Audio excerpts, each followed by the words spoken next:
pictures, we're looking at Talk Dirty to Me from 1980. Hey, Jack, where you been? I was worried. You were worried. I was worried. How you feeling? I'm okay, I guess. The doctor says it's not broken, it's just a sprain. Well, that's good. She'll be in a minute. Hey, Jack. Why did Patty get so mad at me? She really scared me, and I didn't do nothing. She was just fooling. She really likes you. In fact, just before we left, you know what I heard her say? What? She said, that Lenny. Oh, that's good. I was really worried. Hey, Doc. What's happening? How do you feel? Okay, I guess. Well, just sit back. Ow! Sorry. It's just a sprain. You're lucky.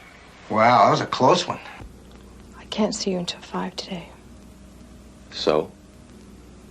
So? Lenny, go wait in the car. Why, Jack? What'd I do wrong? Oh, you didn't do anything wrong. Just go wait in the car. I'll be there in a couple minutes. Okay. Thanks, Doc. Sure. Keep that elevated now. Okay. I'll see you in the car. Anthony Spinelli is a filmmaker who's come up on the show before. A little while ago, I reviewed his film from '72, Sex in the Comics, and how I was a little underwhelmed with the film. There was a lot in it I did like, but overall, it didn't really feel cohesive. But Anthony Spinelli, overall, as a filmmaker, I actually like quite a bit. I think he's probably most known for Sex World from 1978. It's a very ambitious film. It's a film I've seen a couple times, and I do really like a lot, but I would say one of the ones that he would be most known for is this one here, Talk Dirty to Me, from 1980 with John Leslie.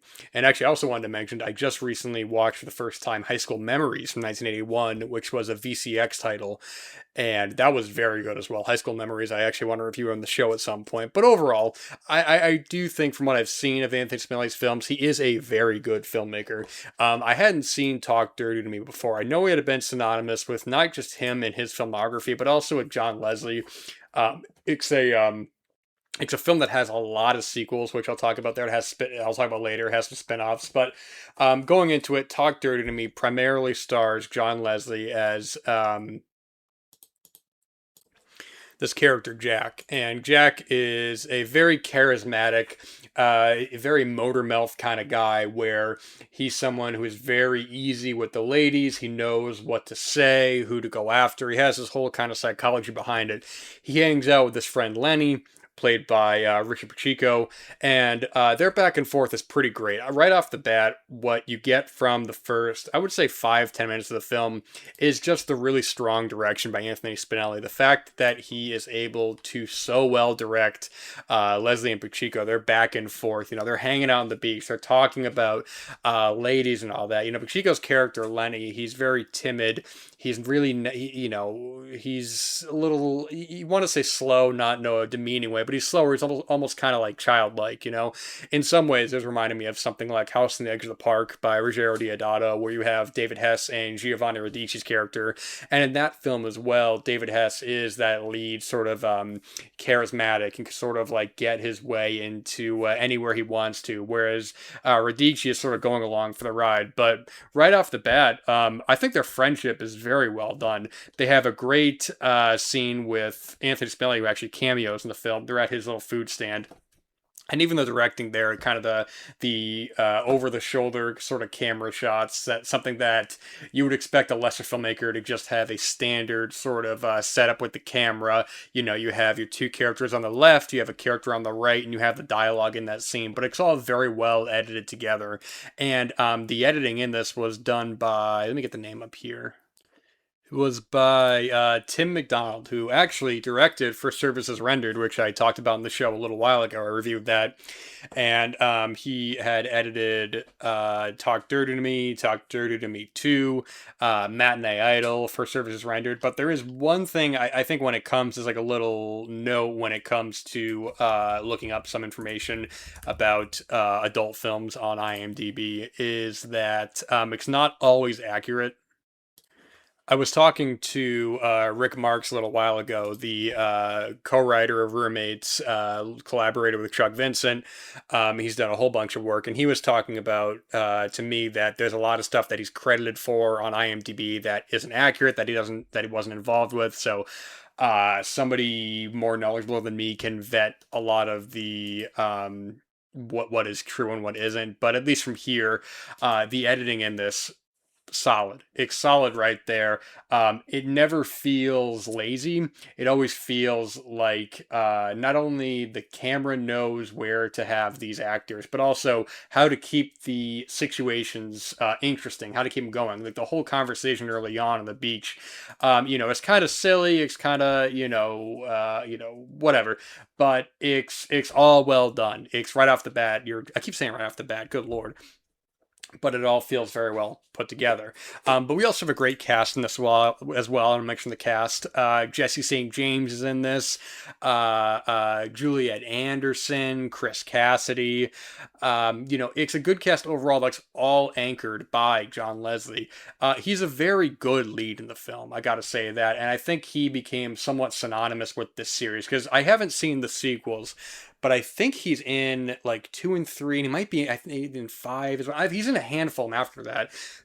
I really am not sure about that. But when he's great here, but it is funny how his whole shtick about being able to talk to ladies, about being able to really kind of get them to sleep with him, but the way he goes about it is basically just straight up talking very sexual to them. I mean, the first scene he has in the film is with Cris Cassidy, and he's at a doctor's office because Pacheco's character, I think he, what was it? He like sprains his foot or something like that. He's in a waiting room, which looks like a living room. It's got the shag carpeting. Anyways, he just goes off there and starts saying just this really crude, really vile, very explicit stuff. And believe it or not, it actually works. Cris Cassidy just can't resist herself. She's like, my gosh, this guy, he just knows exactly the right thing to say. And boy, what a relief that she was actually able to get so into it, because I feel like this would be a situation where somebody might not be as on board with it. But yeah, the first scene between them, it's well shot, well directed, it's well edited, and that's another thing too I always kind of mention on the show, is that when it comes to the scenes of the actors being intimate with one another, being sexual with one another, that's a big indicator right there. Even if you don't watch a whole lot of adult films, even if you only seen a couple, anybody can kind of sort of see how the difference in directing, the difference in knowing how to build up an erotic scene, knowing where to place the camera. A lot of times you'll get filmmakers who are either overly cautious with the camera, where they keep it at a distance to keep everything in frame and there's nothing, there's no kind of technique, there's no work, or the latter, which is they will just get so into the action that it becomes claustrophobic. Spinelli is great at putting the camera where he knows it needs to be, setting up the shot, setting up the scene, where it ends up working out entirely to make something incredibly erotic. And even in the scene early on with John Leslie and Cris Cassidy, when John is basically telling Richard Pacheco to, get on out of there, go wait in the car, it's the way they cut between them, it's great, great kind of banter, great comedic editing between them, that it all works. Where if you had it in one frame, if you had it in one shot, it wouldn't work as well. It'd just be like, okay, actors enter the frame, and then when they're out of the frame, we cut, that's the scene. So you can just see that there's more going on with the editing, with the camera work right there to make it something more special, not just in the erotic scenes, but in really all of the character interactions too. And it's funny going back to the initial scene with John Leslie and Cris Cassidy.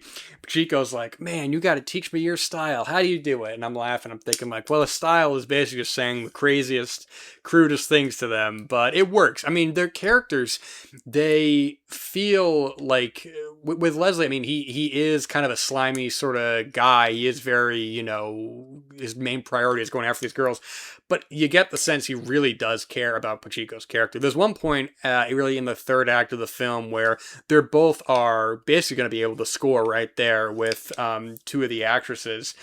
Who was it? Was it Sharon Kane? Yeah, it was Sharon Kane and oh man, who was man? That's embarrassing. I can't remember the name, but Anyways, so basically they're going to be able to score it there, but Pacheco's like, hey man, I need beer. I really want to get beer, and there's only two left. And at first, Leslie is kind of, putting him off, like, all right, you go get beer, blah blah blah. But he's like, all right, I'll come with you. We'll be right back and all that. And it's just something like that.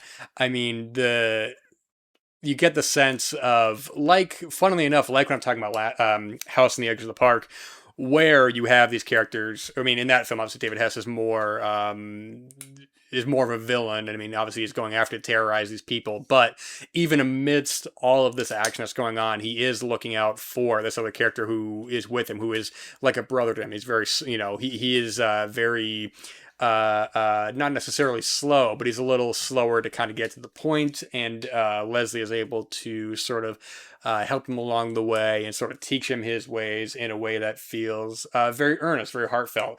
And like I said before, going back to a bit, that first scene between John Leslie and Cris Cassidy, I think is so well done. Although I will say there is some ADR in the film, which is something that I'm really not a fan of in a lot of these adult films. Some of the ADR is just ridiculous, where characters will just they'll either overreact, where they're making it very big, very broad. It's one thing if it's a comedy. If it's a comedy, that's one thing. And this is a comedy to a certain extent, but it's not overt like that, where when the actresses are getting really big with it, it doesn't work. And then they also add in some like sound effects, which I won't get into. I won't be too vulgar. That, for me, I'm watching it, really kind of just takes me out of the film. I feel like it's a little distracting when you have these, but I mean, it's almost like you don't even really need to add in these almost cartoonish sound effects and all that. But John Leslie's character is interesting in the fact that he's basically wooing after Jesie St. James in the film.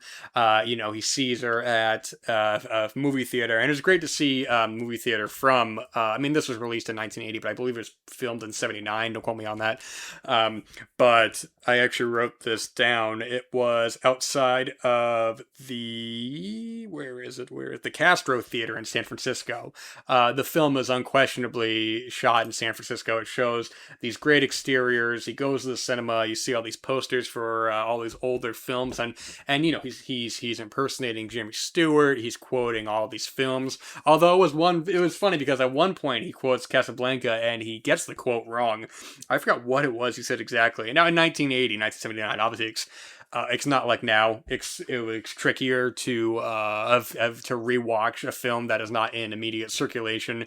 That's one of the things that people often criticize about Pauline Kael, is that she would not rewatch films. But then the defense on that would be that the access to rewatching films is not what it is even at that point when she was around. Later on, I should say. But anyways, that's so beside the point. But yeah, I forgot what the quote was exactly, but he quotes Casablanca to them, to her, and you go, what? It's ridiculous, man. It's nonsense. But yeah, I mean, there's a lot of movie references in this, which is interesting. I mean, he's quoting, like I say, Casablanca. He's quoting like one of the other characters, one of the actors. I believe it was it was Jesie St. James, to my knowledge. I think she quotes like "to have and have not" at one point, or maybe that was Juliet Anderson. It was one of the two. No, it had to be. I think it was Jesie St. James. Yeah, they're quoting "To Have and to Have Not" with Humphrey Bogart and Lauren Bacall. So it's funny watching all these these film obsessed characters go to the cinema, talk about all these films, and you figured in a lot of ways that they would kind of incorporate that more into the plot, into the characters themselves, besides being able to just relate to one another on the fact that, hey, we both like these old films, but they don't really do anything with that. Not that you really need to. It's just sort of a quirk that these characters have, but at the same time, it's almost like is John Leslie really interested in films? Is it just an act because he knows that Jesie St. James is interested in films? I don't think it really matters per se. It was just something that was worth noting. But we should get different sequences of John Leslie with these different girls. I mean, he's primarily going after Jesie St. James, but we have a long scene with him and Sharon Kane as well on a stairwell, and that scene is shot very well. I mean, one of the things that I looked up when I prep these episodes, I like to look up kind of what some other people have to say about the films, if they can provide some insights that I can. But the lighting as well is something that didn't immediately stick out to me, but in retrospect, keeping an eye on it while I'm rewatching a lot of these scenes, it is something that is worth noting, that it doesn't look cheaply put together. It looks like a traditional, drama where you remove the sex out of it. You can put something that's more commercial here. It doesn't feel, I mean, it feels lower budgeted in the way of just maybe some of the performances. But honestly, like even a lot of the sets and stuff, I thought it was all pretty good. There's a scene when, John Leslie is he's watching Jesie St. James across the street, which that whole setup is ridiculous. He is going after her, and him and Richard Pacheco they get like they break into an abandoned house for sale. Well, not even abandoned. I'm sorry. They break into a house for sale across the street to watch her, which is crazy as it is. And then it has that classic film cliche straight out of Rear Window, where characters are undressing just right in front of the window. They're doing nefarious things right in front of the window, and you go, my gosh, in this city, does no one have curtains? Well, maybe they do, but Juliet St. James certainly does not.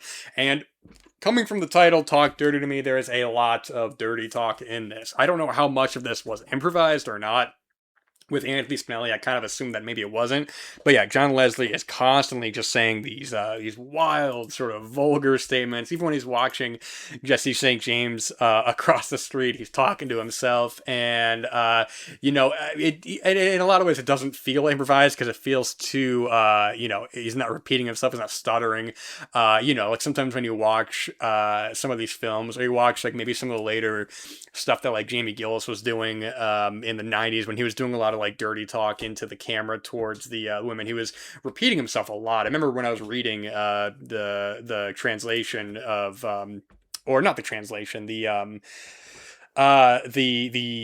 Impure Filth by him and Peter Sotos. That was a transcription, I'm sorry, not translation, of some of the later Jamie Gillis sort of like digital stuff he was doing. There's a lot of repetition. You read it and it's repeating like the same things again and again. So this feels a bit too mannered to feel. It feels a bit too mannered to be sort of improvised on the spot. But the film moves along at a good pace too, and I think in part of that is because of the solid direction. I mean, even when it was over, I was like, "Oh, okay, I guess it's been 80 minutes," because it's not long; it's only 80 minutes. But some of my favorite stuff in the film was just the character stuff between John Leslie and and Jesie St. James, because when they're just hanging out, when they're talking about movies, going about, she really kind of sees through him, because immediately when he goes over to see what's going on, she's like, "Hey, wait, you're at the movie theater. What's going on here?" And she really kind of sees through him, like some of the other women don't see through him. But I don't know, just some of that stuff when they're hanging out by the pool, when they're just talking about movies, I really just liked all that stuff. In a lot of ways, I kind of wanted to just see a film, just a straightforward drama, really, just about John Leslie's character, just him not even necessarily going after these women, but him, sort of looking for something more with this Jesie St. James character. I mean, he is looking for something more in a way where it's almost like that, the elusive woman, of sort of like somebody just out of reach, where she's not as quick to fall for his trappings of his of his dirty talk. He really wants to, he wants to be with her, but at the same time he is also going after something more sexual with her. There does feel like something a little bit, you could say, darker with this character. I mean, they don't get into it too much, but there are a couple points where he is very forceful. With some of these women, like the whole scene on the landing, on the stair landing with Sharon Kane, he's very forceful. He has this ridiculous line of dialogue. I don't even know if I want to repeat it here, because it's just, when you hear it in the film, it's like, whoa, where did that come from?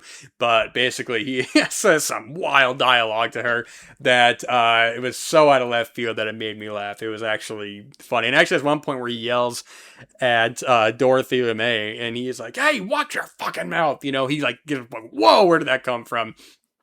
And I think, did I mention before that Dorothy LeMay is in the film? Yeah, she has a small part in the film, but she's great as well. I think Dorothy LeMay is just so cute. But yeah, I think that's a lot of the film is anchored on his performance, of just how good he is. And I love that back and forth between him and Richard Pacheco. There's a lot more character stuff going on here that I do wish that they expanded on a bit more. But with that said, I mean, he's just so enjoyable to watch. It was one of these things where, it was one of these situations where when you have a film, I mean, thankfully this film, I think, is also actually very good as well. But a really good leading performance like this in an adult film will make up for a lot of shortcomings. Or if you just have a naturally kind of charismatic actor to be able to string the film along, that makes up for a lot. And here, I think you have the double benefit of a great lead performance and also just being a really well put together, very erotic, very well made film. So like I said before, I mean, this film spawned, I think, something like 14 sequels, starting from 1980 and going all the way up to 2003 with Talk Dirty to Me 15, which is wild. Now, Anthony Spinelli, to my knowledge, did a couple of them. I know John Leslie was involved with some of them. The later ones, I truly have no knowledge of. I really didn't do much of any research into them. Tracy Lords is in the third one. I know that has sort of a bit of notoriety there. But it's weird. This also spawned like a subsection of sequels that I couldn't really find. I didn't really look a whole lot into, but it was something like Keep Talking Dirty to Me or Talk Dirty to Me Some More. And there was a couple of those films. And there was also a spinoff directed by Spinelli as well that also had John Leslie and Richard Pacheco, which funnily enough was distributed by VCX. Speaking of high school memories at the start of this episode, but that was Nothing to Hide from 1981, which, from what I read, is more of a true sequel, even though it is a spinoff, to the first film than Talk Dirty to Me 2. And Nothing to Hide also had Justine from 1993, which was a direct sequel, and then Nothing to Hide 3 from 1999. Now, Nothing to Hide, I think I will review on the show at some point, because I really do like this film, and this film was an immediate success when it came out, both theatrically and on video. This was 1980, so the video market is really kind of coming into play, and this was very successful. I forgot to write down the distributor who put the tape out, but it was a very successful tape. The film won a bunch of awards. It won Best Film at the 1980 AFAA Awards, along with John Leslie winning Best Actor and Richard Pacheco winning Best Supporting Actor. This also won, there's something else I wanted to point out here, at the CAFA Awards. John Leslie won Best Actor, Anthony Spinelli won Best Director, and Richard Pacheco won Best Supporting Actor. Let's see here. Yeah, you have all these sequels that... I should also say Spinelli cameos in the film. I can't remember if I mentioned that or not, but yeah, he cameos at the beginning. He's good. He's enjoyable to watch. It is a very enjoyable film overall. I mean, I just really enjoyed hanging out with these characters. There is a level of sleaziness to Leslie's character, but it's not in an off-putting way, even though if he can be kind of forceful at times, he still has that natural charm, and his character relationship with Rich Pacheco feels so earned. It feels like there's a lot there that I think the film really could have expanded upon. But for what it is, I really like this film.